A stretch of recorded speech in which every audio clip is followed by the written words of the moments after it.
যখন ছিল না ফেসবুক, ছিল না ইউটিউব কিংবা স্মার্টফোন, কেমন ছিল সে সময়? ৯০-এর দশকে যাদের জন্ম, তারা যেমন একদিকে অ্যানালগ যুগের শেষ প্রজন্ম, তেমনি ডিজিটাল যুগের উত্থানের সাক্ষী। কেমন ছিল ৯০-এর দশকের শৈশব? ১ টাকাকে ৪ ভাগের ১ ভাগ করলে হতো ২৫ পয়সা, যাকে আমরা বলতাম ৪ আনা। এই ৪ আনায় পাওয়া যেত নাবিস্কো লজেন্স। রং বেরঙের কাগজে মোড়ানো এই লজেন্সই যেন ছিল সে যুগের শিশুদের আনন্দের উৎস। শুধু লজেন্স না, পাওয়া যেত কালারগাম নামের লম্বা এক ধরনের চুইংগাম। বেশ কিছুক্ষণ চাবালেই ম্যাজিকের মতো সাদা চুইংগাম হয়ে যেত গোলাপি। এছাড়াও ভাঙা প্লাস্টিক বোতল বা লোহা লক্কর দিয়ে পাওয়া যেত হাওয়াই মিঠাই বা কটকটি। চকলেটের পর ছিল খেলনা। তখন খেলার জন্য আধুনিক বা দামি কোনো খেলনা ছিল না। বৈশাখী মেলা কিংবা ঈদে ছেলেদের প্রথম পছন্দ ছিল টিনের পিস্তল, আর মেয়েদের মাটির হাঁড়িপাতিল। আর কারো কাছে যদি ইয়ো থাকতো তাহলে তার কথাই নেই। প্লাস্টিকের স্ট্রয়ের উপর পাখা লাগানো এক রকমের হেলিকপ্টার পাওয়া যেত।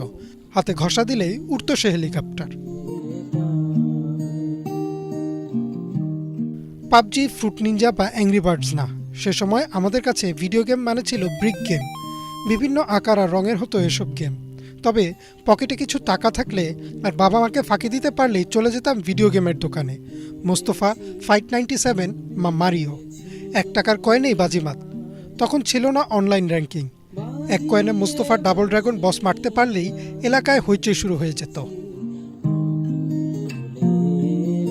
তখন বাড়ির পাশে ছিল না খেলার জায়গার অভাব, আর বিকেল হলেই শুরু হতো হই হুল্লোড় করে খেলা। কানামাছি, লুকোচুরি, ছোঁয়াছুঁয়ি কিংবা ফুলটোকা। সন্ধ্যার আগ পর্যন্ত চলতো দৌড়ঝাঁপ। তবে বাবার কড়া নির্দেশ থাকতো মাগরিবের আজানের সাথে সাথে ফিরতে হবে বাসায়। বাসায় ফিরে হাত মুখ ধুয়ে শুরু হতো পড়া। পড়ার সময় মনে শুধু একটা জিনিসই চলতো, কখন হবে লোডশেডিং। মোম, কুপি বা হারিকেনের আলোয় পড়লে চোখ নষ্ট হয়ে যাবে, এমন অজুহাত দিয়ে উঠে যাওয়া হতো পড়া থেকে। বিদ্যুৎ আসতে আসতে পড়ার সময়ও শেষ, পড়াও শেষ। ৯০-এর দশকে টিভিতে দেখা যেত মাত্র একটি চ্যানেল, বিটিভি, আর তাতেই যেন ছিল রাজ্যের বিনোদন। বাংলায় অনুবাদ করে দেখানো হতো সিনবাদ, রবিনহুড বা ম্যাকগাইভার। এছাড়াও ছিল মিনা কার্টুন। আর শুক্রবার আসলেই সারাদিন অপেক্ষা থাকতো আলিফ লায়লার। সে সময় বাংলাদেশের মানুষের সাথে পরিচয় হয় বিখ্যাত বাকের ভাইয়ের।